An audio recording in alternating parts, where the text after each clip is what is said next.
Olá! Hoje nós temos a aula de CHN, né? Nós vamos continuar estudando um pouquinho sobre o planeta Terra, que é o que a gente estava vendo na aula passada. A Pro mandou para vocês aí antes a correção dos exercícios de rotação e translação que a gente fez na outra aula, para vocês corrigirem, tá? Hoje a gente vai ver um pouquinho sobre a Lua, o satélite natural da Terra, né? A bússola, a rosa dos ventos e um pouquinho também sobre as regiões brasileiras, para a gente concluir esse capítulo. A Pro está mostrando aí para vocês a ilustração das fases da Lua, certo? Vocês já devem ter observado que quando a gente olha para o céu, dependendo da noite, a gente vê a Lua de uma forma. Na verdade, a Lua tem sempre a mesma forma. Por causa do movimento de rotação e translação da Terra, a gente acaba vendo ela de uma forma diferente. Por quê? Como ela não tem luz própria, ela reflete a imagem dependendo de como o Sol pega nela. Como o Sol às vezes está do nosso lado e às vezes está do outro lado do planeta, por isso que a gente tem a impressão que ela muda de forma então, mas na verdade ela não muda, né? As fases da Lua, elas representam os diferentes aspectos que a gente consegue ver o satélite natural da Terra, então, ao longo desse ciclo, de mais ou menos 28 a 29 dias, né? A Lua, ela tem basicamente 4 fases: a crescente, a cheia, a nova e a minguante. Como ela não é uma estrela, como a Pro disse, né, ela não tem luz própria, toda a luz que a gente vê refletida nela vem do Sol. Por isso que ela assume essas posições diferentes, como a Pro explicou para vocês, né? Por causa de como que o Sol tá pegando nela. A primeira que tem ali, que a Pro tá mostrando para vocês, ó, essa Lua aqui, a Pro até fez um pouquinho o círculo, Pro contornou um pouquinho mais aqui, ó, de azul, por quê? Essa aí é a Lua nova, é aquela Lua que quando a gente olha para o Sol, a gente quase não consegue ver, tá? A gente não consegue observar, a gente não sabe onde ela tá. Se o Sol estiver até bem claro, a gente consegue achar ela, mas a gente consegue mais ver ela durante o dia, o contorno dela, né? Por que a gente não consegue ver? Porque nessa fase, ela está posicionada entre o Sol e a Terra. A Lua, ela está no céu durante o dia, então. Ela nasce por volta das 6 horas e ela se põe às 6 horas da noite, de tardinha, então. Tá? Essa é a Lua nova. Depois da Lua nova, a gente tem a Lua crescente, que é essa luazinha aqui que vocês estão vendo aqui do lado, ó. A da Pro tá bem no iniciozinho, né? Bem logo depois da nova, então quando ela vai começar a crescer, essa foto deve ser do primeiro ou segundo dia. Ela recebe esse nome porque a gente só consegue ver 1/4 da Lua.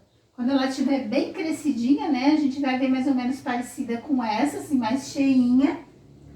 Porque antes de ela ficar cheia, ela vai crescendo, crescendo. O formato é mais ou menos como vocês estão vendo ali, de um semicírculo. Nessa fase, que a Lua está na fase crescente, a gente consegue ver ela em que horário? Então, ela nasce mais ou menos ao meio-dia e à meia-noite ela vai se pôr, tá? Todas as fases, elas têm um horário específico, assim, para a gente conseguir observar melhor.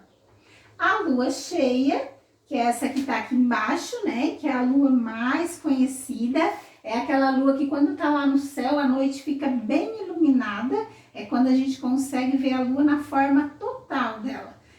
O Sol tá pegando nela inteira e ela chega a iluminar a noite, né, a noite fica bem mais clara, porque a gente tá conseguindo ver ela toda. E ela fica, essa é a Lua que fica mais à noite, por quê?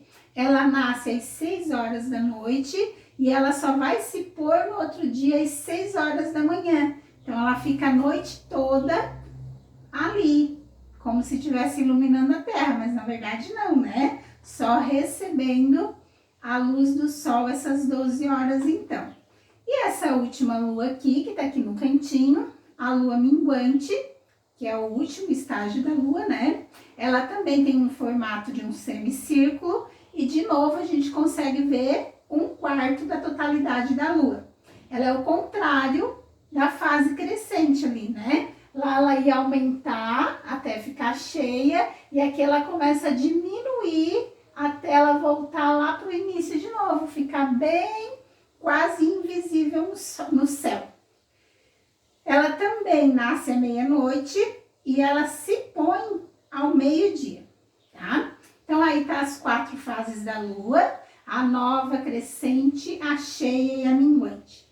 Esse ciclo que vai trocando de uma lua para outra, a gente pode chamar de ciclo da lua ou ciclo da lunação, ele leva mais ou menos então de 28 a 29 dias. Então uma fase da lua dura em média uma semana, né?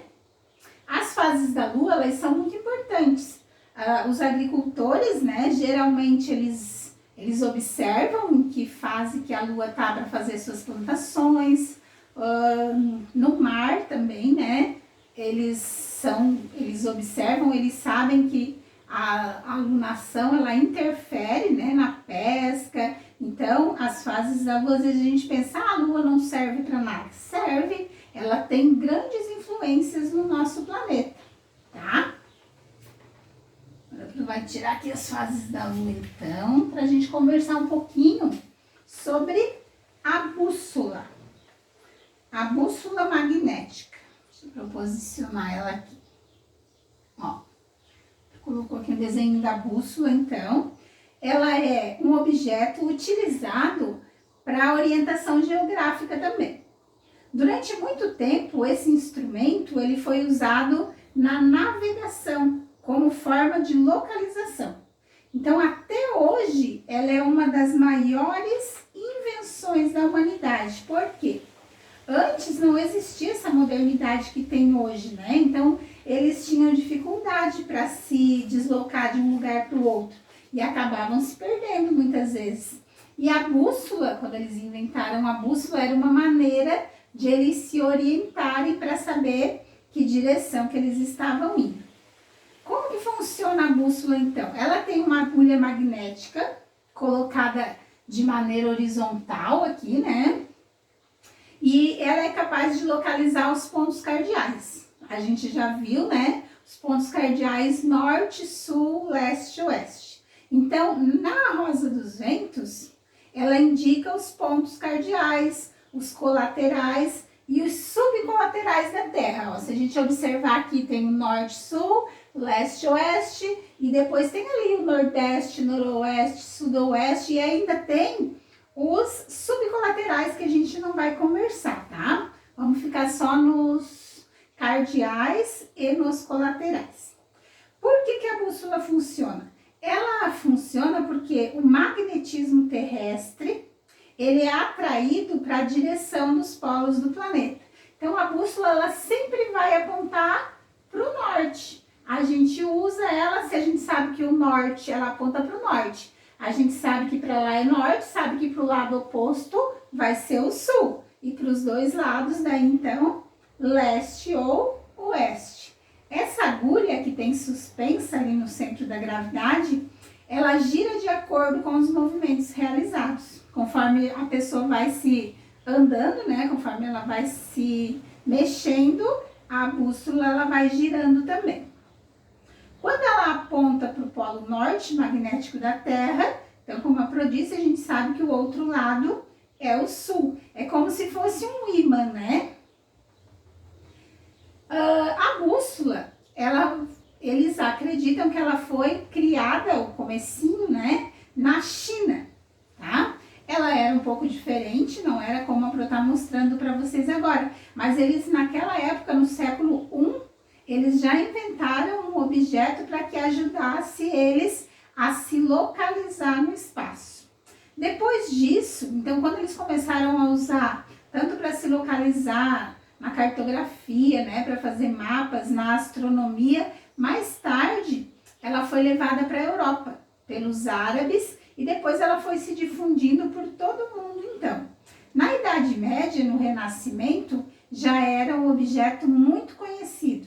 Foi nessa época que eles se aventuraram, né, a descobrir novos mundos. Foi onde eles viram que podia existir outros lugares e daí se aventuraram o oceano à frente aí para descobrir outros continentes, ok? Essa rosa dos ventos, ou rosa náutica, como é chamada, é um desenho que aparece no mostrador de bússolas, em mapas, plantas, maquetes. Esse desenho aqui de dentro, ó, que a gente chama de rosa dos ventos, tá? Todo mapa que vocês vê, às vezes nos livros, ou mesmo aquele planisfério grande que a Pro mostrou para vocês outro dia, se a gente olhar num ladinho, num cantinho, vai ter essa rosa dos ventos aqui, que serve para a gente se localizar. Vai colocar uma foto só dela aqui para vocês perceberem, ó. Aqui tá a rosa dos ventos, tá? A utilização da rosa dos ventos, ela é muito comum em todos os sistemas de navegação, tanto os antigos como os atuais. Eles ainda utilizam essa rosa dos ventos para poder se orientar. O desenho em forma de estrela, ele tem a finalidade para visualizar com o balanço da embarcação, tá? Então, olha aqui, ó, aqui tá os pontos cardeais e os colaterais, ó, norte, sul, leste, oeste. Daí, no meio de cada um, né, tem os colaterais. Juntou norte e leste, formou nordeste. Juntou sul e leste, formou sudeste. Juntou sul e oeste, formou sudoeste. E juntou norte e oeste, formou o noroeste, ok? Lembrando que sempre ela vai apontar para o norte, né? E a gente descobre onde é o norte, depois baseado naquela, através da bússola, a gente descobre onde estão as outras direções, certo? Baseado nessas localizações aqui, então, da rosa dos ventos, o nosso país, ele também foi dividido em regiões. O mapa da Pro aqui não está dividido por regiões, mas a Pro vai mostrar mais ou menos aonde cada região fica, tá? A gente já viu ano passado que o Brasil, ele é dividido em 5 regiões, né? Essas regiões, por que eles dividiram assim? De acordo com as características físicas, naturais, dependendo do relevo, do clima, da vegetação, da hidrografia, tudo que se assemelhava, então eles organizaram mais ou menos em uma região. E eles seguiram mais ou menos aquela região ali que a gente viu na Rosa dos Ventos, ó. Vejam bem, se eu colocar aqui do ladinho, ó, vocês sabem que essa região aqui de cima é a região norte, e o norte tá aqui em cima, ó. Aqui a gente sabe que é a região nordeste, aqui é a região nordeste. Aqui embaixo a região sul, é onde fica o sul. Aqui a gente tem o centro-oeste, né? Ali seria o oeste, mas como a nossa veio um pouquinho para cá, para o centro, eles chamaram de centro-oeste, tá? Pois lá nas atividades que vocês vão fazer no livro de ciências, vocês vão ter um mapinha parecido com esse que a Pro tá mostrando aqui, só porque o de vocês vai estar dividido por regiões. A região norte vai estar de uma cor, a nordeste de outra cor, centro-oeste de outra cor, a sudeste de outra cor e a sul de outra cor, certo? A região nordeste, aqui, né, é a nossa região do nosso país que possui a maior costa litorânea. Então, é a região que mais tem oceano aqui na beiradinha dela, porque vai daqui da Bahia, passa por todos esses estados e vai até ali no Maranhão, ok? Tem ali 9 estados, né? O Maranhão, Piauí, Ceará, Rio Grande do Norte, Paraíba, Pernambuco, Alagoas, Sergipe e aqui embaixo a Bahia, então, certo? A região norte Aquela lá de cima é a maior região brasileira. Ela tem mais extensão de terra, né? Ela faz fronteira com vários países da América do Sul e ela tem 7 estados, né? O Amazonas, o Pará, que são os 2 maiores ali, né? O Acre, Rondônia, Roraima, Tocantins, Amapá e Roraima lá em cima, certo? Essa é a região norte, então. A região centro-oeste, que é a do meinho aqui, né? Ela tem 3 estados e mais o Distrito Federal, que é lá Brasília, né? A capital do nosso país. Então, tem ali o Mato Grosso do Sul e Goiás, ok? Ali no centro, então, o Distrito Federal. Do lado direito, a gente tem a região sudeste, que é a região mais desenvolvida, economicamente falando, do nosso país, né? É onde ficam as grandes metrópoles. Ela tem 4 estados também, tá aqui o Espírito Santo, Rio de Janeiro, Minas e São Paulo. E a região sul, que é a região onde a gente mora, né? Ela tem apenas 3 estados, é uma região bastante rica do nosso país, né? Produz muito, a agricultura do sul produz quase que para o país inteiro, né? Então, a gente tem Paraná, Santa Catarina e Rio Grande do Sul. Santa Catarina, nosso estado aqui, né? Onde a gente mora, bem no sulzinho vai estar localizado o nosso município, que é São João do Sul, ok? Então, conclui aqui a aula de hoje. A gente estudou vários assuntos, né? Eles estão ligados entre um e outro, para que depois a Pro tentou explicar assim, de um por um, para vocês conseguirem fazer a atividade proposta pelo livro, tá bom?